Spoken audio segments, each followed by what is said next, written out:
விழுப்புரம் மாவட்டம் வானூர் சட்டமன்ற தொகுதியில் மக்களை காப்போம் தமிழகத்தை மீட்போம் சுற்றுப்பயணத்தை மேற்கொண்டு வரும் அதிமுக பொதுச் செயலாளர் எடப்பாடி பழனிசாமி பொதுமக்கள் மத்தியில் உரையாற்றி வருகிறார். அதனை காணலாம்.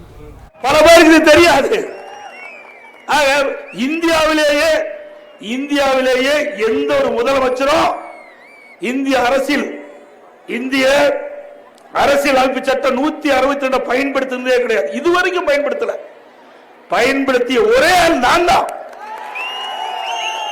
நான் பதவியை பத்தி கவலைப்படல, நாட்டு மக்களை பத்தி கவலைப்பட்டேன், நம்முடைய மாணவர்களை பத்தி கவலைப்பட்டோம். ஆகவேதான் எது நடந்தாலும் பரவாயில்லை, அதிமுக கொண்டு வந்த அந்த சட்ட மசோதா நிறைவேற்றப்பட வேண்டும். அனைத்து இந்திய அண்ணா திராவிட முன்னேற்ற கழக அரசு அந்த மாணவ செல்வங்கள் கனவு மருத்துவராக வேண்டும், நனவாக வேண்டும் என்பதற்காக கொண்டு வந்த நிறைவேற்றப்பட்ட அரசாங்கம் அதிமுக அரசாங்கம். எங்களை பேசுவதற்கு எந்த அருகதையும் இல்லை. ஸ்டாலினுக்கு என்ன நீங்க செஞ்ச இன்னும் பேசலாம். எடப்பாடி பழனிசாமி பிஜேபிக்கு அடிமை, பிஜேபிக்கு நடுங்குறாரு. நாங்க நடுங்கல ஸ்டாலின் அவர்களே, நீங்க தான் நடுக்கத்தில் இருக்கிற. எப்ப அமலாக்கத்துறை கதவை தட்டுன்னு பயந்து நடுங்கிட்டு இருக்கிறாங்க நீங்களும் அமைச்சர் பெருமக்களும். அது மட்டும் இல்ல, திமுக காங்கிரஸ் கூட்டணி ஏற்படல.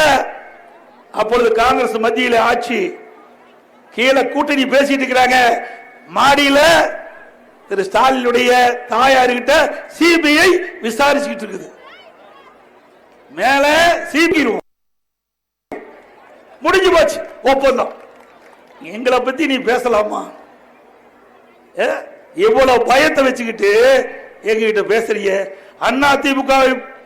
அதிமுகவை பொறுத்த வரைக்கும் எதற்கும் அஞ்சாத கட்சி இது. தொண்டை நிறைந்த கட்சி, தலைவர் அல்ல.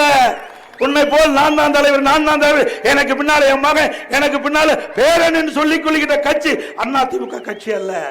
இது ஜனநாயகம் உள்ள ஒரு கட்சி.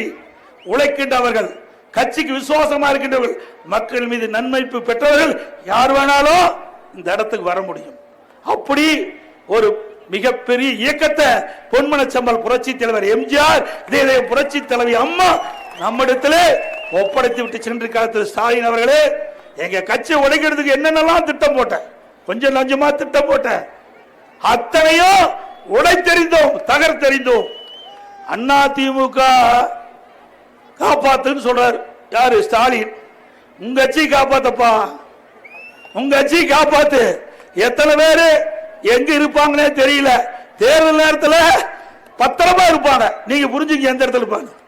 தேர்தல் நேரத்தில் உங்களுடைய அமைச்சர் பெருமக்கள், உங்களுக்கு சகாக்கள் எங்க இருப்பான்னு நாட்டு மக்களுக்கு தெரியும்.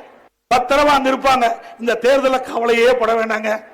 யாரெல்லாம் அராஜகம் பண்றாங்களோ அவர்களுக்கு தக்க பாதுகாப்பு கொடுப்பாங்க. யார் கொடுப்பாங்க நீங்க புரிஞ்சுங்க. அதோட இன்றைக்கு விலைவாசி உயர்வு, இன்றைக்கு ஏழை எளிய மக்கள் நிறைந்த பகுதி. இன்றைக்கு அதிமுக ஆட்சியில் நீங்க பாத்தீங்கன்னா இதெல்லாம் புள்ளி ஒரு தோல் நாங்கள் சொல்றோம். இதுக்கு பதில் சொல்ல வேணும். இந்த முதலமைச்சர் பதில் சொல்ல வேண்டும். ஏன்னா நாட்டை ஆளக்கூடியவர் திரு ஸ்டாலின். அவர் மக்களை காப்போம் என்று சொல்லிட்டு இருக்கார். மக்களுக்கு தேவையான திட்டங்களை கொடுப்போம் பொய்ய பேசிட்டு இருக்கார். திமுக ஆட்சியில் தான் நிறைய திட்டங்கள் கிடைச்சுதான். இதுக்கு பதில் சொல்லப்பா. 2021 பச்சரிசி, சாப்பாட்டு அரிசி சுமார் 50. பிளே ஸ்டோர் மற்றும் ஆப் ஸ்டோரில் இருந்து பாலிமர் செயலியை QR கோடு மூலம் பதிவிறக்கம் செய்யுங்கள். செய்திகளை உடனுக்குடன் பெறுங்கள்.